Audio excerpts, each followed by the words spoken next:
Yards out. That could have made a major difference. Twice in the first half, they failed to capitalize.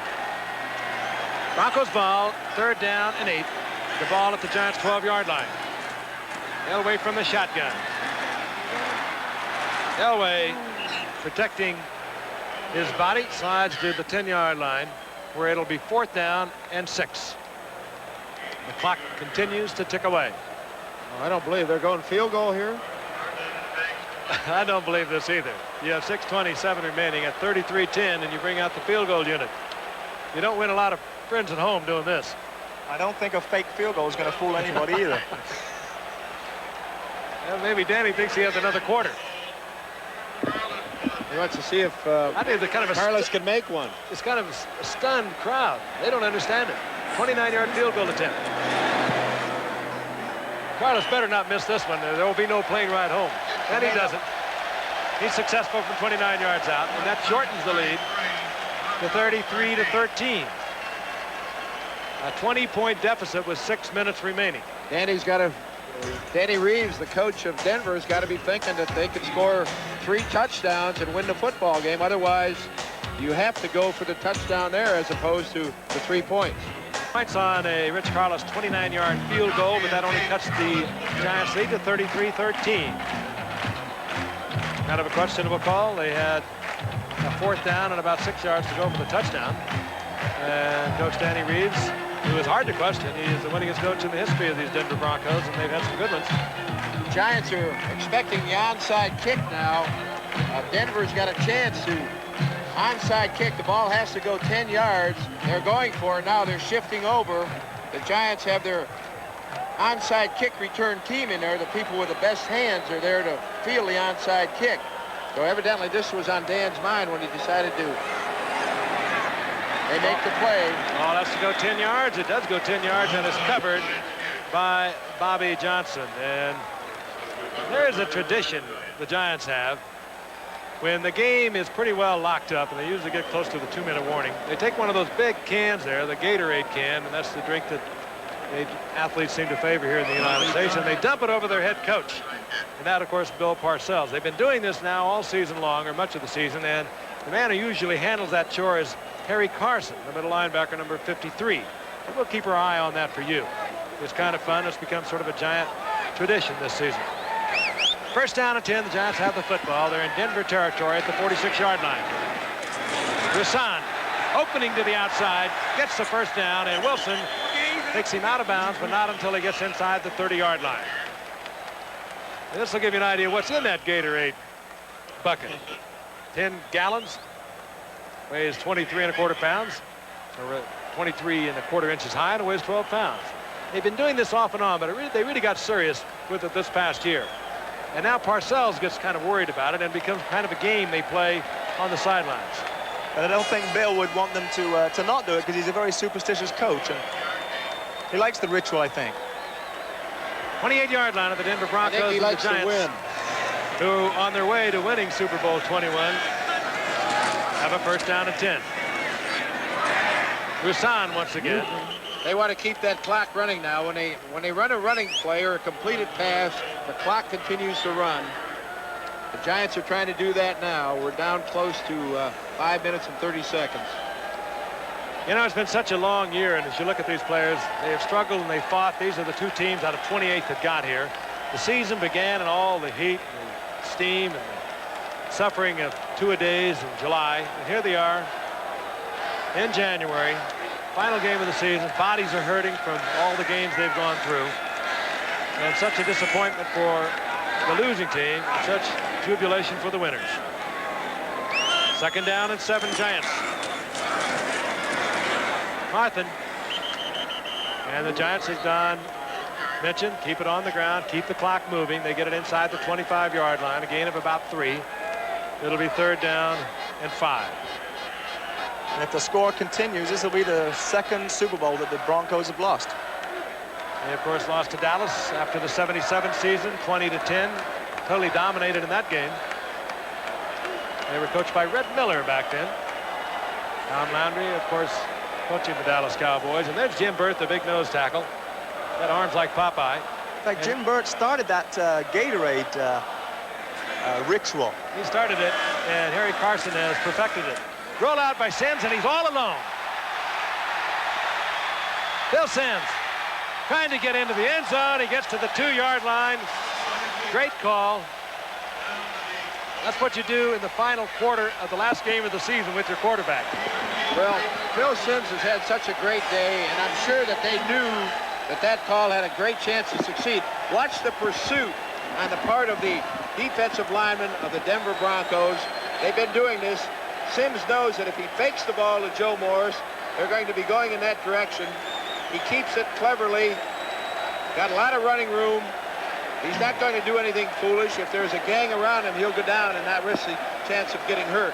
Meanwhile, on the left, you see the defensive cornerback, Mark Haynes of the Broncos. He's in a man-for-man pass protection situation. He never looked up and never saw Sims coming. First down, goal to go, and it continues to go well for the Giants in every department. Otis Anderson, who has played very little this season, having come to the Giants early in the year from the St. Louis Cardinals, takes it in for the Giants. And it's a typical Super Bowl. Played well for about a half, and then the winning team, when they seem to take over, two things happen in my estimation, Don. They get so emotionally charged up that they play maybe better than they can. The other team sees the end of the line for them from a long season, and they play maybe a little less than they can. Psychological as much as anything, but that's what it appears to have happened again today. Just hard to figure that the Denver offense would be so unproductive in the second half. Allegre misses the conversion. So the Giants lead is 39-13. We'll be returning to Super Bowl 21 in a moment. Live action once again. Returning the kickoff for the Denver Broncos, Ken Bell, and Ken Bell out over the 30-yard line to the 31-yard line. 3:10 remaining in the game. The Giants dominating totally here in the second half. They really took over midway in the second quarter. But the Denver offense has been absolutely non-existent here in the second half. They looked good in their opening drive. Following the opening kickoff, they went down and picked up 3 points on a field goal. We thought we really had a football game brewing, and all of a sudden the Giants defense just kept tightening things down, and the Broncos offense has been virtually helpless ever since. Real light. Out close to a first down, but the Giants might give up a lot of these. They are not going to give up anything big. Broncos should be able to run it, should be able to pass it over the middle, anything that the Giants think will let them use up the clock. Elway fires back to Wilhite. Wilhite first down at the 47-yard line of the Giants. The clock ticking away. Denver going without the huddle now. They're going to call the play at the line of scrimmage. This is where Elway has to communicate to his line and receivers as to what he wants done. A noisy stadium, it's tough to do. Well, Bill Parcells came up through the defensive route, and he was a linebacker himself, and I know his philosophy was that he built a strong defense and then had a good quarterback. All he needed was a good punter. He thinks those are three keys. How about a field goal kicker, John? He doesn't figure that's as important, although this year he did. At the beginning of the year, he was looking for one. But you think a field goal kicker is pretty important. I think he's the most important person on the field myself. You're looking at the losing bench. And what a difference from the opposite side of the field. And speaking of Bill Parcells, the Giants also have a man who built this team with the personnel named George Young, who used to work under Don Shula, both at Baltimore and again in Miami, and he came in 1979, and he too thought defense. And they have built this team defensively, but also offensively into the best team in the league. And they were playing that kind of football. I don't think you would question that either, Don. At the end of the season, they were the best in the game, and they have proved it here today. Well, in the playoffs, they held the two teams that they played at a total of 3 points. And getting back to George Young, I'm very happy for him because he's such a great guy, a hard worker, and you like to see good people succeed. The Giants, their ownership, Bill Parcells, the coach, George Young, the players, my congratulations to him. It'll be 3rd down and 10, and John, you mentioned Bill Parcells. You knew him up in New England. You knew Ron Earhart.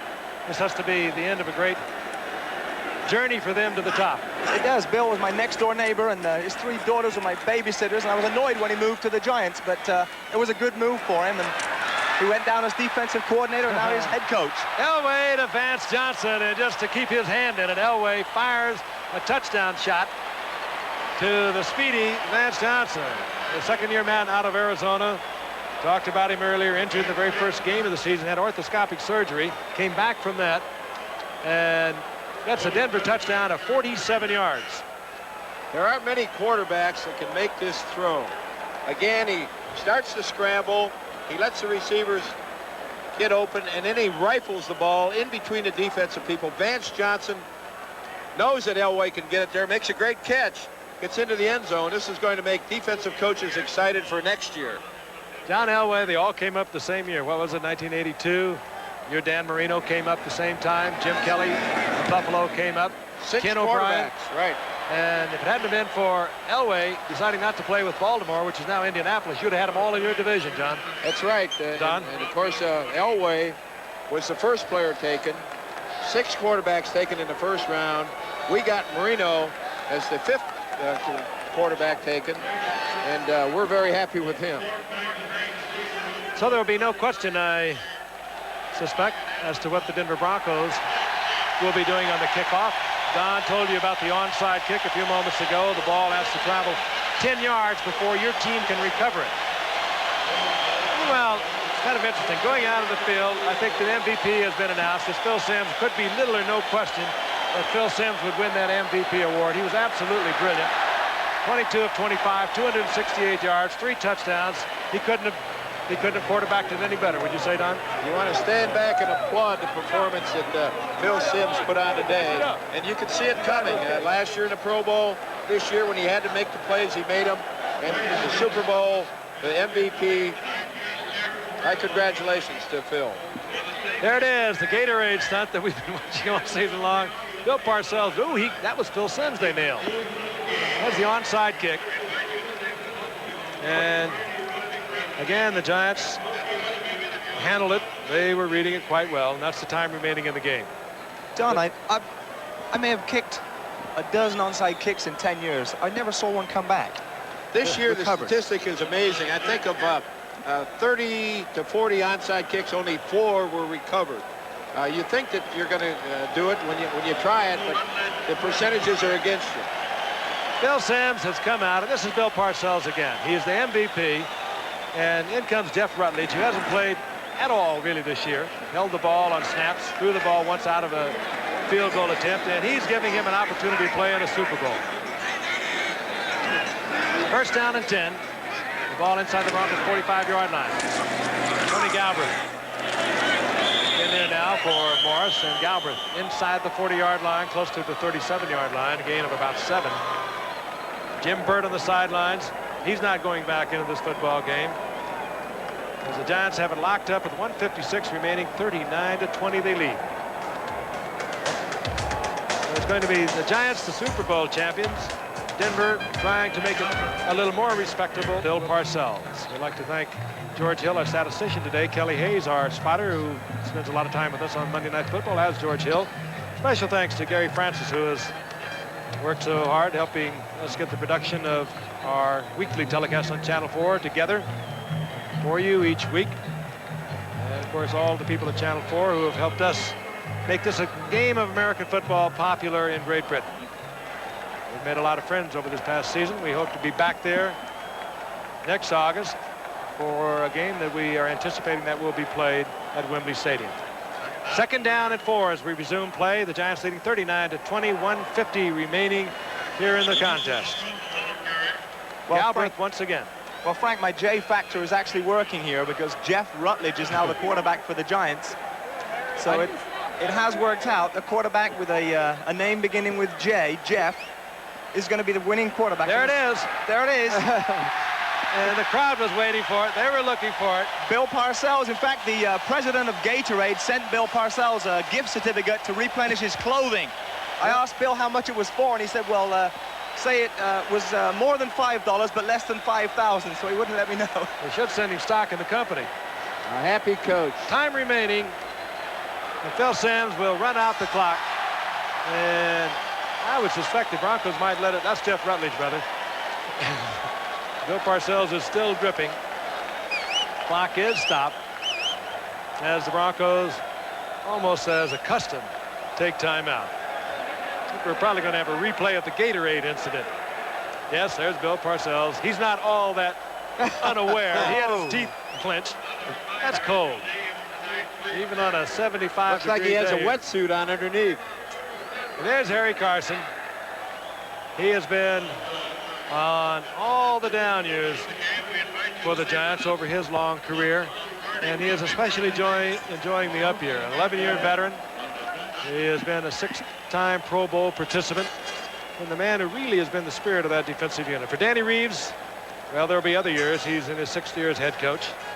He's done a remarkable job there. In 1981, he was 10-6 when he replaced the former coach of the Denver Broncos. And in 1982, 2-7. Then in 1983, he started to win, 9-7. 84, he's 13-3. 85, 11-5. And there cannot be anything but up years for the Denver Broncos under Danny Reeves. Fine coach. 2nd down and 11. I suspect Phil Simms will do the same thing. Just fall him the football. Well, that's what you suspect, and that's what you don't get. That one keeps the clock moving. Tony Galbraith, the ball carrier. Don, that's 2 years in a row that the Super Bowl is going to be won by an NFC team, and a team that's really dominated on defense. What's the AFC got to do to get back in this game? Well, I know that in Miami we would like to improve our defense, and the Bears last year were talked about as being a potential dynasty, and now they're going to be talking about the Giants. Bill, that's Bert's son, right? Jim Bert's son. But getting back to Dan Reeves, I know how he feels. When you're here the 2 weeks, you're treated just like the other team. Now all of a sudden there's only going to be one winner. But Dan has every reason to be proud, to hold his head high. They've done a great job in Denver with this football team, this franchise, and they've had great support. The fans in Denver are outstanding. They're going to support Dan all the way. This is a disappointment, but Dan will be back. 26 teams did not get here is another way to look at it. Phil Simms has set a Super Bowl record. He was 22 of 25 for 268 yards. But the 88% completion percentage is a new Super Bowl record, replacing that of Kenny Anderson back in 1981. Galbraith to the outside. Broncos can stop it one more time, and I presume they will. That will be their final timeout. And they are only cosmetically slowing this game down. You don't really understand why they are stopping it, because there's no way that they can do anything to get back into the football game. We'll be returning for the final moments in just a moment. They have no more timeouts. Phil Simms, or rather Jeff Rutledge, rolls out to the left side. And that, of course, with the exchange of teams, will stop the clock. But this one is history. The Giants, who last won an NFL championship 30 years ago in 1956, have won again. They last appeared in an NFL championship game in 1963. That game they lost to the Chicago Bears, one that I played in, and there's Wellington Merrill, co-owner of the Giants, along with Tim Merrill, Maura Concannon, and Helen Merrill. There's the head coach, Bill Parcells. But it's been a long time coming for some of the best fans in any sport, in any area. The Giants fans, they've been selling out that stadium since 1957 as the Denver Broncos play out their hand. Clint Sampson with the completion. Gary Kubiak is in there at quarterback. But you will hear the roar start to build as the Giants fans who are here, many of them have been watching Giants games for 30 and 40 years, finally get the long-awaited NFL title. Elway, by the way, 22 of 37, 304 yards, and 1 touchdown. Delay of game, for some reason, indicated against the Giants. And for Bill Parcells, who was a former head coach at the Air Force Academy, an assistant at New England, was out of the game for 1 year, and came along with Ray Perkins as an assistant coach a few years ago, and then was elevated to the job 4 years ago. He, too, his first championship. Flag is down as Sewell steps out of bounds, stops the clock with 25 seconds up close to the 45-yard line. But this is a young football team too, Don, as you look at these Giants.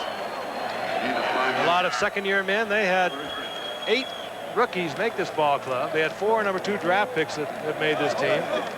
They could be around for a while. It's tough to keep a team together, but this one could be together for a while. Well, offensively, with Sims coming on the way that he has, and the tight end Bavaro is such an impact player.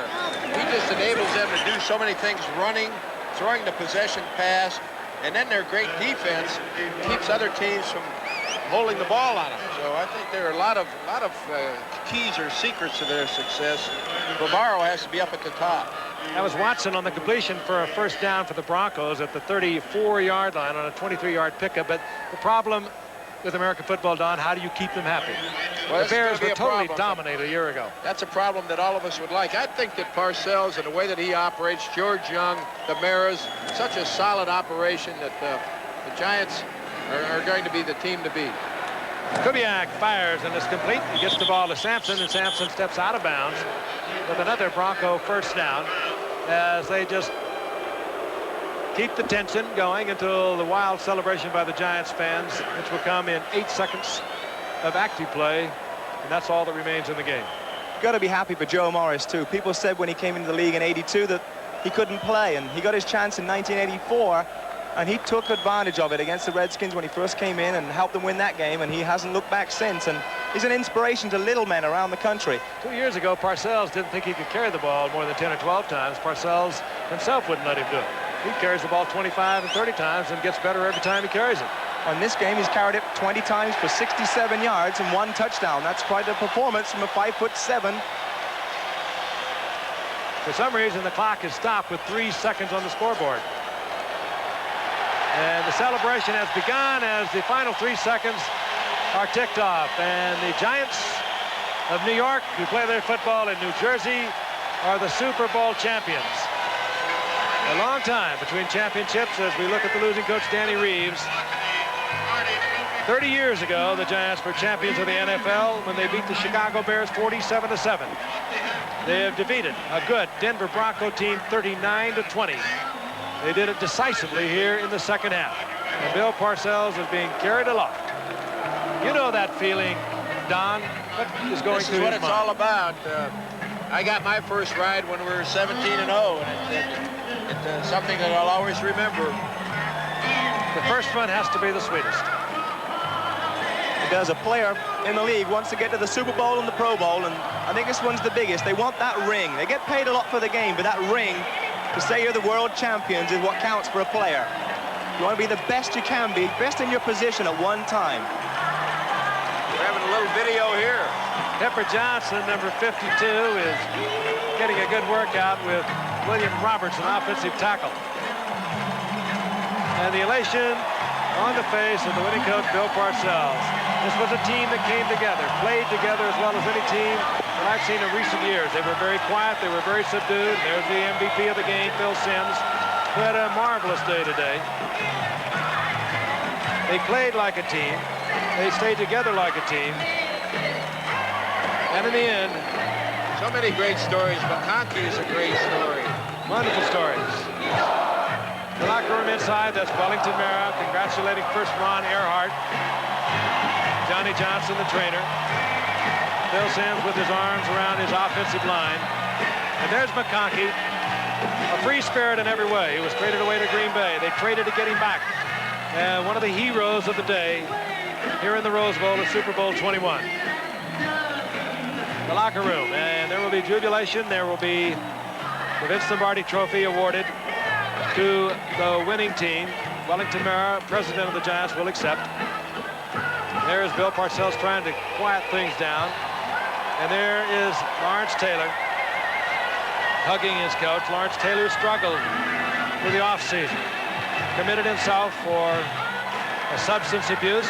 Came back and said, I won't talk about it. I'll let my actions on the field speak for themselves. He was the league's most valuable player this year. I would say they spoke rather loudly. Celebration continuing in the locker room. Meanwhile, Most of the Giants fans have remained in the Rose Bowl. And they continue to applaud. We'll return in a moment. A system is celebration. That's what's happening. But this game started off with Denver receiving the football, and their very first offensive possession, they looked like they were going to not only make a good football game of it, they were thinking upset. But they had to settle on their first drive with a Rich Carlos 48-yard field goal, and he banged it through, and the Broncos had taken a 3-0 lead. They had to feel good there because they got on the board on their first drive. The Giants come right back now on a play-action pass with Sims rolling out and hitting Zeke Mowat. That made it 7-3, and then John Elway, right after that, took a quarterback draw and got it closer. Denver took the lead 10-7. Those were two good drives that Denver had. Now the Giant defense, the safety by George Martin. That made it Denver 10, the Giants 9. And once again, Mark Bavaro was a factor. There is celebrating George Martin, but here is a Bavaro reception once again. From here on, it's all the Giants. The big target, the tight end gets in front of the defensive back. Such a big target. Sims hits him. Giants out front 16-10. Then Raul Alegre, a 21-yard field goal to make it 19-10, the Giants over the Denver Broncos. Then it was Phil Sims. And here's one of the stars of the day, McConkey. Right, what we call the flea flicker, the lateral back to the quarterback. McConkey gets open. Sims has plenty of time. Takes it down close. They get in with the Moors. And this looks like a replay of McConkey as he hurdles trying to get into the end zone. And then the Giants from the 1-yard line, they use Joe Morris. A little play designed to go inside, but he takes it outside. Good block by Chris Godfrey. Morris makes it look easy. 26-10, the Giants were leading. And it was more of McConkey. Phil Sims down close to the Denver's goal line. Now this is going to go in and out of the hands of Bavaro. When things are going right, they go right. And McConkey is there. As a trailer on the play, two offensive men can touch the ball, and it's a legitimate score. In the old times, it used to be the second guy could not catch the football and have it count. 33-10, the Giants led at that point. Denver, who actually had little or no offense here in the second half, moved in for a field goal. 28-yard attempt there by Rich Carlos. That cut the lead somewhat to 33-13, but that was kind of questionable. We felt they perhaps should have gone for the touchdown on that fourth down. The Giants came back with Otis Anderson a little later on. Anderson takes it in to make it 39-13, the Giants. By this time, it was all over, but John Elway showed you he's going to be around for a long time to come. Here's what Elway is capable of doing now. The maneuvering in the pocket, the strength in the arm, puts the ball down the field, on target. Great catch by Vance Johnson. Denver's not really ever out of it with a guy like Elway that can throw it like that. That cut it to 39-20. The Giants figured that they had this thing locked up, and Harry Carson gave Bill Parsons what has become traditional Gatorade treatment. But the Giants win it over the Denver Broncos 39-20, but we're going to be returning to the Rose Bowl in just a moment. Stay with us. Frank Gifford once again. It has been a New York Giant victory over the Denver Broncos 39-20, and a quick comment from Don Shula, who has been to 6 Super Bowls himself. It has to be a wonderful feeling, not only for Bill Parcells, but is this Giant team the dominant team that we thought it was coming in, and will it be a team that, well, as you would say over there, can form a dynasty? Well, they had the best record all year long, and today they proved that they're the best football team. I thought that Denver, when they had the opportunity in the first half to put some points up, they failed on 2 missed field goals. They had some great field positions. That really came back to haunt them. They never really got back into the ball game in the second half. You know, as we look back at the one call where they settled for a field goal on a 4th down and 5 situation, 4th down and 5 for a touchdown, and they settled for a field goal, and that only cut the lead to 20 points. That might have made a difference there, too. Well, I think it was too late then. I think that when they didn't capitalize in the first half with a great field position, the great movement that they had offensively, and then they tried to settle for field goals. The kicker missed. They had 0 points. It had to give the Giants a great lift at halftime.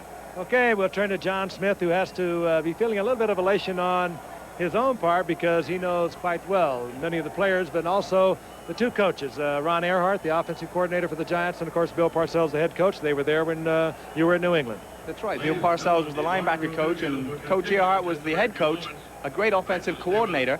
And Bill Parcells lived right opposite me, and I'm glad for his family. I know Judy and his daughters will be happy. They'll be here today.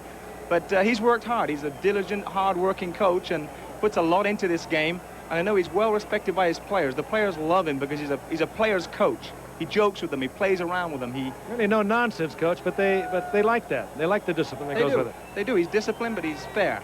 He wouldn't say it, but I think he's a bit like Don Shula. So that's it. My own thoughts. 30 years ago, I played an NFL championship. We played it in black and white because we didn't have color then. That was the last time the Giants won a championship. We thank you for being with us for Super Bowl 21. We thank Don Shula for being here. John Smith. We'll look forward to being with you this next year.